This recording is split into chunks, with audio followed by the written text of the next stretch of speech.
ಕೃಷ್ಣರಾಜಸಾಗರದ ಸಮೀಪದಲ್ಲೇ ಇರುವಂತಹ ಹೊಸ ಕನ್ನಂಬಾಡಿಯಲ್ಲಿರುವ ಶ್ರೀ ವೇಣುಗೋಪಾಲಸ್ವಾಮಿ ದೇವಸ್ಥಾನ. ಈ ದೇವಸ್ಥಾನ ಭಾರತದ ಕರ್ನಾಟಕದಲ್ಲಿ ಹೊಯ್ಸಳರ ವಾಸ್ತುಶಿಲ್ಪಕ್ಕೆ ಒಂದು ಉತ್ತಮ ಉದಾಹರಣೆ. ಈ ದೇವಾಲಯವನ್ನು ಕ್ರಿಸ್ತಶಕ 12ನೇ ಶತಮಾನದಲ್ಲಿ ಮೈಸೂರು ಜಿಲ್ಲೆಯ ಸೋಮನಾಥಪುರದಲ್ಲಿರುವ ಚೆನ್ನಕೇಶವ ದೇವಾಲಯದ ಅದೇ ಸಮಯದಲ್ಲಿ ನಿರ್ಮಾಣ ಮಾಡಲಾಯಿತು. 1909ರಲ್ಲಿ KRS ಅಣೆಕಟ್ಟು ನಿರ್ಮಾಣವಾದಾಗ ಈ ದೇವಾಲಯ ಮುಳುಗಡೆಯಾಯಿತು. 1930ರ ಹೊತ್ತಿಗೆ ಹಿಂದಿನ ಕನ್ನಂಬಾಡಿ ಗ್ರಾಮವು ಸಂಪೂರ್ಣವಾಗಿ ನೀರಿನ ಅಡಿಯಲ್ಲಿ ಹೂತು ಹೋಯಿತು. ಆದಾಗ್ಯೂ ಜಲಾಶಯದಲ್ಲಿನ ನೀರಿನ ಮಟ್ಟ ಕಡಿಮೆಯಾದಾಗಲೆಲ್ಲ ಸಾಮಾನ್ಯವಾಗಿ ಬರಗಾಲದ ವರ್ಷಗಳಲ್ಲಿ ದೇವಾಲಯವು ಮತ್ತೆ ಮೇಲೆ ಬರ್ತಾ ಇತ್ತು. ಇದು 2000 ಸುಮಾರಿಗೆ ಸ್ಪಷ್ಟವಾಯಿತು. ಕೃಷ್ಣರಾಜಸಾಗರದ ಸಮೀಪದಲ್ಲೇ ಇರುವಂತಹ ಹೊಸ ಕನ್ನಂಬಾಡಿಯಲ್ಲಿರುವ ಶ್ರೀ ವೇಣುಗೋಪಾಲ ಸ್ವಾಮಿ.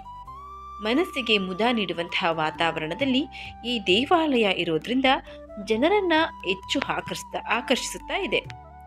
ಕೃಷ್ಣರಾಜಸಾಗರದ ಸಮೀಪದಲ್ಲೇ ಇರುವಂತಹ ಹೊಸ ಕನ್ನಂಬಾಡಿಯಲ್ಲಿರುವ ಶ್ರೀ ವೇಣುಗೋಪಾಲ ಸ್ವಾಮಿ ದೇವಸ್ಥಾನ. ಪ್ರಶಾಂತ ವಾತಾವರಣದಲ್ಲಿರುವಂತಹ ಈ ದೇವಾಲಯ ಜನರನ್ನ ತನ್ನತ್ತ ಹೆಚ್ಚು ಆಕರ್ಷಣೆಯನ್ನ ಮಾಡ್ತಾ ಇದೆ. ಈ ದೇವಾಲಯ ಭಾರತದ ಕರ್ನಾಟಕದಲ್ಲಿ ಹೊಯ್ಸಳರ ವಾಸ್ತುಶಿಲ್ಪಕ್ಕೆ ಒಂದು ಅತ್ಯುತ್ತಮ ಉದಾಹರಣೆಯಾಗಿ ನೆಲೆಗೊಂಡಿದೆ. 1909ರಲ್ಲಿ KRS ಅಣೆಕಟ್ಟು ನಿರ್ಮಾಣವಾದಾಗ ಈ ದೇವಾಲಯ ಮುಳುಗಡೆಯಾಯಿತು. 1930ರ ಹೊತ್ತಿಗೆ ಹಿಂದಿನ ಕನ್ನಂಬಾಡಿ ಗ್ರಾಮ ಸಂಪೂರ್ಣವಾಗಿ ನೀರಿನ ಅಡಿಯಲ್ಲಿ ಹೂತು ಹೋಯಿತು. ಆದಾಗ್ಯೂ ಜಲಾಶಯದಲ್ಲಿನ ನೀರಿನ ಮಟ್ಟ ಕಡಿಮೆಯಾದಾಗ ಸಾಮಾನ್ಯವಾಗಿ ಬರಗಾಲದ ವರ್ಷಗಳಲ್ಲಿ ದೇವಾಲಯ ಮತ್ತೆ ಮೇಲೆ ಬರ್ತಾ ಇತ್ತು. ಮದ್ಯದ ದೊರೆ ಮತ್ತು ಲೋಕೋಪಕಾರಿ ಶ್ರೀಹರಿ ಕೋಡೆ ಅವರ ಮಾರ್ಗದರ್ಶನದಲ್ಲಿ ಕೌಡೆ ಫೌಂಡೇಶನ್ ದೇವಾಲಯವನ್ನು ಸ್ಥಳಾಂತರಿಸುವ ಮತ್ತು ಪುನಃ ಸ್ಥಾಪಿಸುವ ಕಾರ್ಯವನ್ನು ಕೈಗೆತ್ತಿಕೊಂಡಾಗ 70 ವರ್ಷಗಳಿಗೂ ಹೆಚ್ಚು ಕಾಲ ದೇವಾಲಯ ನೀರಿನ ಅಡಿಯಲ್ಲೇ ಇತ್ತು. ನಮಸ್ಕಾರ ಸ್ನೇಹಿತರೆ, ಎಲ್ಲರಿಗೂ ಮಾನು ಮನೋಜ್ ಕನ್ನಡ ಯೂಟ್ಯೂಬ್ ಚಾನಲ್ಗೆ ಸ್ವಾಗತ. ಶಿಥಿಲಗೊಂಡ ಸ್ಮಾರಕವನ್ನು ಸುರಕ್ಷಿತ ಸ್ಥಳದಲ್ಲಿ ಪುನಃ ನಿರ್ಮಾಣ ಮಾಡಲು ತಕ್ಷಣ ನಿರ್ಧಾರ ಮಾಡ್ತಾರೆ. ಸರ್ಕಾರದಿಂದ ಅನುಮತಿಯನ್ನೂ ಪಡೆದು ಮುಂದಿನ ಕ್ರಮಕ್ಕಾಗಿ ಯೋಜನೆಯನ್ನು ರೂಪಿಸ್ತಾರೆ. ದೇವಾಲಯವನ್ನು ನಿರ್ಮಿಸಲು ವಿವಿಧ ಕೋನಗಳಿಂದ ಛಾಯಾಚಿತ್ರವನ್ನು ತೆಗಿತಾರೆ. ದೇವಾಲಯವನ್ನು ವಿಡಿಯೋದಲ್ಲಿ ಚಿತ್ರೀಕರಣ ಮಾಡಲಾಗುತ್ತೆ. 16,000ಕ್ಕೂ ಹೆಚ್ಚು ಛಾಯಾಚಿತ್ರಗಳನ್ನು ತೆಗೆದುಕೊಳ್ಳುತ್ತೆ ಆ ತಂಡ. ಪ್ರತಿಯೊಂದು ಕಲ್ಲಿಗೂ ಗುರುತು ಮತ್ತು ಸಂಖ್ಯೆಯನ್ನು ನೀಡಲಾಗುತ್ತೆ. ಭೂಮಿ ಪೂಜೆಯನ್ನು ನಡೆಸಲಾಗುತ್ತೆ. ಕೆಲಸ ಪ್ರಾರಂಭವಾಗುತ್ತೆ. ಕಲ್ಲುಗಳನ್ನು ತೆಗೆದು ಅವುಗಳನ್ನು ತೆರೆದ ಮೈದಾನದಲ್ಲಿ ಜೋಡಿಸಲಾಯಿತು. ಹೊಸ ಕನ್ನಂಬಾಡಿಯಲ್ಲಿ ದೇವಾಲಯವನ್ನು ಪುನಃ ನಿರ್ಮಾಣ ಮಾಡಲು ತಮಿಳುನಾಡಿನ ಅರ್ಧ ಡಜನ್ ತಜ್ಞರೊಂದಿಗೆ ಕಲ್ಲುಕುಟಿಗರು, ತರಬೇತಿ ಪಡೆದ ಕುಶಲಕರ್ಮಿಗಳು ಮತ್ತು ಶಿಲ್ಪಿಗಳನ್ನು ನೇಮಕ ಮಾಡಿಕೊಡ್ತಾರೆ. ಹಾನಿಗೊಳಗಾದ ಮತ್ತು ಕಾಣೆಯಾದ ವಿಗ್ರಹಗಳನ್ನು ಪುನಃ ನಿರ್ಮಿಸಿ ಬದಲಾಯಿಸುತ್ತಾರೆ. ಒಂದು ಪ್ರಾಯಶ್ಚಿತ್ತದಂತೆ ಅವರು ಒಂದು ಅಮೂಲ್ಯವಾದ ದಶಕವನ್ನೇ ಈ ಕೆಲಸಕ್ಕೆ ಮೀಸಲಿಡ್ತಾರೆ.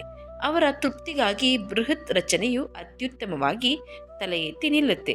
ಕಾವೇರಿ ನದಿಯ ದಡದ ಪಕ್ಕದಲ್ಲಿ ಭವ್ಯವಾದ, ಸುಂದರವಾದ, ಮನಮೋಹಕವಾದ ವೇಣುಗೋಪಾಲ ಸ್ವಾಮಿ ದೇವಾಲಯ ಆರಾಧಿಸಲು ಸುಂದರವಾದ ದೃಶ್ಯವನ್ನು ಒಳಗೊಂಡು ಪ್ರಾರಂಭವಾಗುತ್ತೆ. ದೇಶದ ಕೆಲವು ಭಾಗಗಳಿಂದ ಜನರು ಈ ದೇವಾಲಯದ ಸೌಂದರ್ಯವನ್ನು ಸವಿಯಲು ಬರ್ತಾರೆ.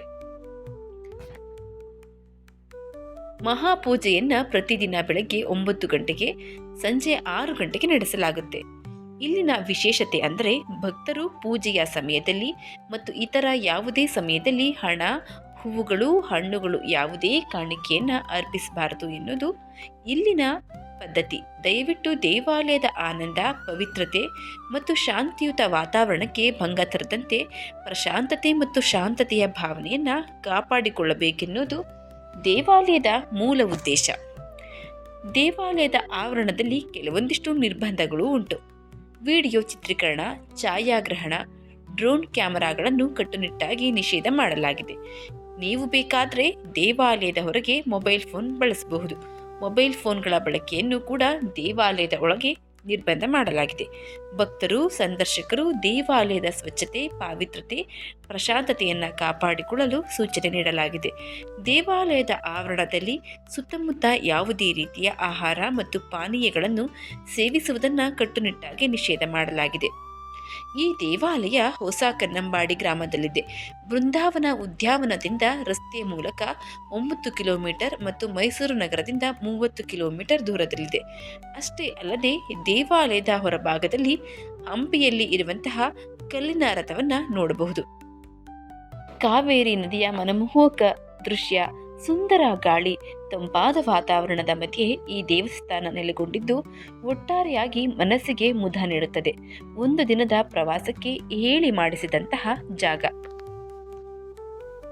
ನೀವು ಒಮ್ಮೆ ಈ ದೇವಸ್ಥಾನಕ್ಕೆ ಭೇಟಿ ಕೊಟ್ಟು ನೋಡಿ. ಈ ಮಾಹಿತಿ ಇಷ್ಟವಾಗಿದ್ದರೆ ದಯವಿಟ್ಟು ಶೇರ್ ಮಾಡಿ, ಲೈಕ್ ಮಾಡಿ. ವಿಡಿಯೋ ಬಗ್ಗೆ ನಿಮ್ಮ ಅನಿಸಿಕೆ ಅಭಿಪ್ರಾಯವನ್ನು ಕಮೆಂಟ್ ಬಾಕ್ಸ್ನಲ್ಲಿ ತಿಳಿಸಿ. ಚಾನಲ್ನ ಸಬ್ಸ್ಕ್ರೈಬ್ ಮಾಡ್ಕೊಂಡೆ ನೋಡ್ತಾ ಇದ್ದರೆ ದಯವಿಟ್ಟು ಸಬ್ಸ್ಕ್ರೈಬ್ ಮಾಡಿಕೊಂಡು ನೋಡಿ. ಪಕ್ಕದಲ್ಲೇ ಇರುವಂತಹ ಬೆಲ್ ಬಟನನ್ನು ಒತ್ತಿ. ಧನ್ಯವಾದಗಳು.